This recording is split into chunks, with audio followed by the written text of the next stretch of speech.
Hi, friends. So we are continuing to look at books with counting as our theme this week. Yesterday, I made a poster that said, why are numbers in counting important? And one of the reasons that we talked about why they are is that we use numbers and counting to keep track of things. In our first book, we talked about how each page showed a mother and her young in it, and we counted to keep track of how many babies there were on each page. Another reason that counting and numbers are important is simply that they tell you how many we have of something. Our book today is really going to focus on that. It is in a different language, and it's teaching us the words of 1 through 10 in another language, and it's also describing to us a number of an object on each page. So we are going to skip over to that page right now. I have to skip a couple. And our book today is called Moja Means One. Moja Means One. And this is a counting book in Swahili. We have lots of families at IAA that are from African countries where Swahili is spoken. So it's really exciting to get to read this book because there might be students in our classes that already know these. Also, Mr. Brian, during One Sings, teaches a song on Swahili numbers. So you might even know these numbers already and how to count. This book's author is Muriel Feelings, and the illustrations are done by Tom Feelings. And this is a counting book, once again, that teaches Swahili words for the numbers 1 through 10. I really like this book because it reminds us that people in other cultures do different things. They dress differently, they might speak another language, but we're still the same, which is, remember way back in our first week of doing read alouds, we talked about diversity and celebrating that and how we're different, but we're also the same. And in this case, everybody counts things. Everyone counts. And that's showing how we are different, but we're also the same. So let's look at our words for this week, or for not this week, but just for today. The words for today. So my first word today is the word villagers. And a villager, just one villager, or more than one, is villagers. Villagers are people who live in a village. A village is a type of community. It's smaller than a town, but bigger than a hamlet, which really isn't a word that we use in our language, but it kind of just talks about the different sizes of communities. So a village is smaller than a town. Burlington would be considered a city. So something that's smaller than Burlington would be a town, and something smaller than that would be considered a village. Villages are usually rural places. Rural means kind of out in the country, so kind of far away from other places. So we wouldn't see a village close to Burlington, for example. It would be if we maybe drove out into the countryside a little bit. So villagers, people from a village. My next word is the word Savannah. Savannah is sometimes a name. There is a famous city in Georgia called Savannah. But in this case, savanna is the type of land, like a forest or a mountain region. A savanna is a place that's like a nice, flat, grassy plain with very few trees on it. And so it's just lots of low ground with lots of grass, and you can see for really far away. Lots of parts of Africa are like this, where lions and a lot of different big animals really roam and live. And there's lots of people and small villages in those areas as well. Savannah. And our last word for today is the word stocked. And stocked simply means to be filled with supplies. That sometimes could be food, that could be other things that we need. In this book, it's talking about a market with that is stocked with all kinds of goods that you can buy, mostly food to eat. Sometimes we talk about ponds or lakes being stocked with fish, which means that the fish are added there on purpose so that you can go in and go fishing. But in this case, it's mostly talking more like a grocery store. When we go to the store to buy things we need, the things that are on the shelves in the aisles for us to buy, we would say that those are stocked. We haven't been able to find toilet paper for a long time, right? Or it's a lot harder to find. That is not stocked. That means it's not there for us to get. It's getting easier though, right? So stocked, having lots of supplies. Okay, so we are going to start our story. Moja Means One, Swahili counting book. The pictures in this are really beautiful. They're these like sepia tone, which means they're this like brownish gray color. And they're like almost like drawings, like pencil drawings in this really cool tone. They're just really beautiful. Look at those. It says 1, Moja. Snowy Kilimanjaro is the highest mountain in Africa. And what I love about this book is it's going to show us a couple details. One of the details that it shows us is that the word is always in red to show us what number we are reading. And it also has a red word in the text to show us what we're counting. So we are literally just counting the number of something on the page. And in this case, it's 1, Moja. And the red word mountain shows us that we're counting how many mountains are on this page. And I only see 1, Mount Kilimanjaro. I also like that underneath the word, if you see, it shows us how to say the word. Because sometimes it's hard to pronounce words. And so this shows us Moja. It shows us how to say it. I really like that part. The next page shows 2, number 2, Umbili. Mancala, a counting game, is played by villagers, young and old. So in this case, I see Umbili and villagers in red. So I know that I'm counting the villagers, the people. Mancala is a really awesome game. I'm going to actually show it to you in a little bit. Surprise! So look at those beautiful pictures. They are playing Mancala in their village.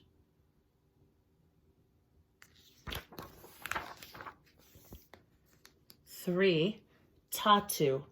Say Tatu. Farmers grow coffee trees in all parts of East Africa. So I see 3 trees of different sizes. I see 3 trees of different sizes. Tatu.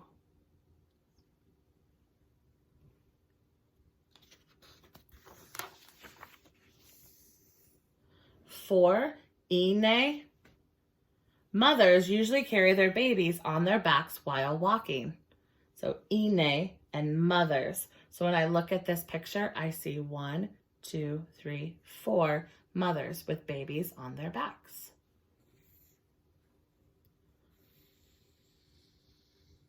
Do you see 4 mothers? They're all doing different tasks.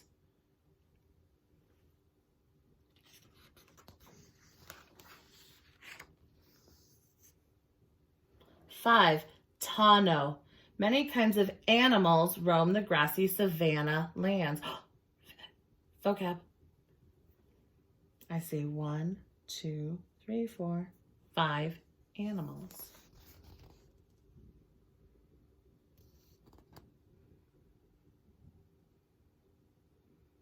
They're beautiful pictures.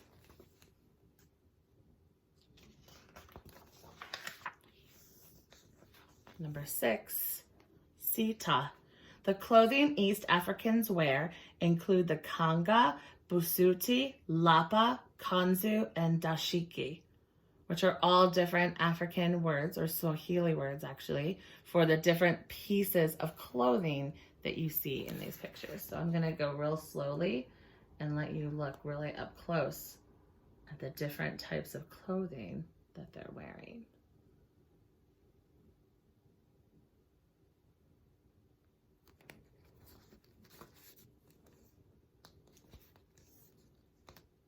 See all the different types of clothing.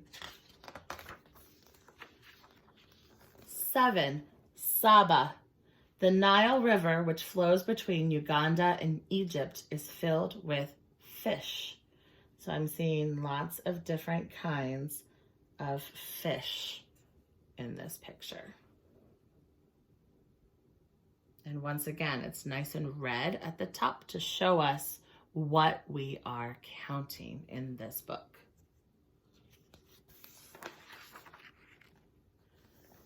Eight is Nane. Busy market stalls are stocked, vocab, with fruits, vegetables, meats, fish, clothes, jewelry, pottery, and carvings. So you can see the different tables are covered with all the different goods. It almost looks like a farmer's market where you can go and buy all the different things that you need. Not always just food, sometimes art and sometimes supplies.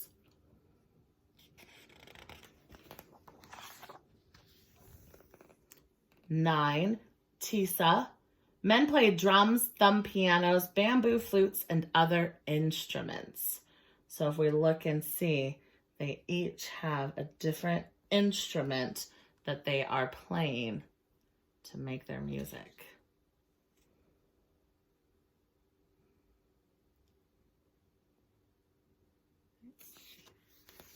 And 10. Kumi. At night in villages, old people tell stories to children around the fireside. So if we look carefully, we'll see 10 children. 1, 2, 3, 4, 5, 6, 7, 8, 9, 10 children who are sitting around listening to the old people, the old man in this picture who's telling a story. Remember a couple weeks ago we talked about folk tales and about how folk tales are told down over generation and generation and are retold and retold. This is often how folk tales are started. They are told by someone telling a story to younger people. Great. Such a great book. So, Moja Means One. So today, instead of having you do some writing, I thought that it would be really fun if we played a game instead. So I'm going to teach you how to play Mancala. If you don't know how to play, then really make sure that you're listening to directions. It's not super hard. I even found a really easy way to make a Mancala board out of an egg carton. So most of us eat eggs, I think. And so hopefully you can find or make something that's similar, but I'll show you what I did. So really a Mancala board looks like this. It has 6 circles on one side and 6 circles on another side with these 2 bigger kind of areas on the end. They're all like little cups that hold materials. So you can use, when you're making one on your own, you can use marbles or rocks or beans or anything else that's small. The one that I actually have one of these in the classroom. I just don't think that I ever got it out and showed you this year yet how to do it. But I have like these little like colorful stones inside the one that I have, and it like folds in half. So it's kind of nice and easy to store so you don't lose all the marbles and rocks inside. So I'm gonna wheel over first, and then I'm gonna change the camera down so that you can see a board that I made, and I'm gonna talk briefly about how I made it. And there also will be directions in Seesaw and in the packet on how to make the board. So I'm going to move I tested this earlier, so I know it'll work. So here is our board. I'm gonna move this a little bit down more, and hopefully the camera won't tip over. So what I did is I'm gonna take the pieces apart really quick. This is a egg carton. So I have all the pieces. So when I open up my egg carton, you know, here's the little flap right here. It goes like this. And then here's my lid that opens and closes, right? So I just opened it up, and then I cut this part off because I don't need it. So I'm just gonna put it over here. And then I took the lid of my egg carton, and I cut it in half. So now I had 3 parts. And then just to show some coloring, you can decorate however you did. I did not do a good job coloring because I did it super fast just to show which side belongs to who. one side of the board belongs to one person and the other side belongs to the other person, belongs to your partner. And then each person will have an end where they have to have a spot to collect your items, whatever you are using in your game board pieces. And then you pick this up and just set it on the inside. So all you have to do is make sure that you have kind of a cup on this end. I'm going to move this over just a little bit, maybe give us a little more space. There we go. So that you have a cup on one side and a cup on the other side. Do you see how I have red along the front that are kind of marked and a red cup over here? And then this side is green and I have green here. Okay. So then you're going to decide which side are you going to be. Are you going to be red or are you going to be green? And then you have to fill each one of the 12 little cups with four items. So if you are using rocks, if you are using marbles, whatever it is that you're using, you just need to use 4 of them. So in this case, I have these great little base 10 blocks that Miss Regina let me borrow for a math.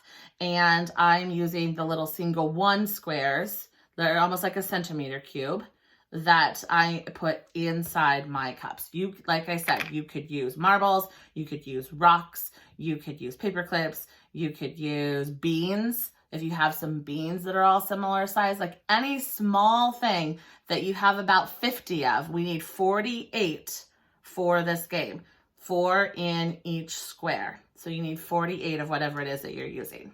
And then you set it up just like this. And then you have to decide who's going to go first, you know, rock, paper, scissors, or something, to who goes first. And then the first person is going to go, and you have to go clockwise. And I'm going to choose right here, this one right here. You take out all of the pieces that are inside. And I'm sorry, it's going to take me a second to get them out. They're kind of deep in there.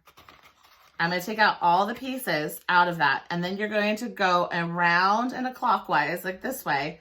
And you're going to drop 1 in each empty, or in each place that you come to. Now, this counts as 1 when you are dropping your pieces. So I dropped 1 there, 1 there, 1 on the end, and 1 here.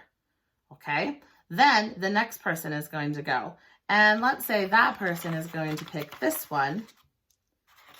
And they're going to take all the pieces out and go 1, 2, 3, 4. And you keep doing that. Let's say I want to do, it's my turn now, and I want to do this one as well. Now I'm going to take all the pieces out. Now there's 5 in this one, remember, because we had the last person, my partner, had gone and dropped 1 here and here and went around. So now there's 5 in there. You take everything out of it, and then you drop 1, and you just go around until they're all gone. Okay, and then the next person goes and they make a choice. And I'm going to do a few more rounds of this. And you'll see, as you start to distribute, sometimes you're going to have lots of pieces in there that you have to distribute. So I took out of this one right here. So now I'm going to add 1, even though that one's empty, now it has 1. And then 1 here, and 1 here, and 1 here, and 1 there. And then the next person's turn. Maybe they're going to take this one. And look, there's a lot of beads or a lot of squares in this one now. This one has 6 now. And each one is going to get 1. 1, 2, 3, 4, 5, 6. Okay.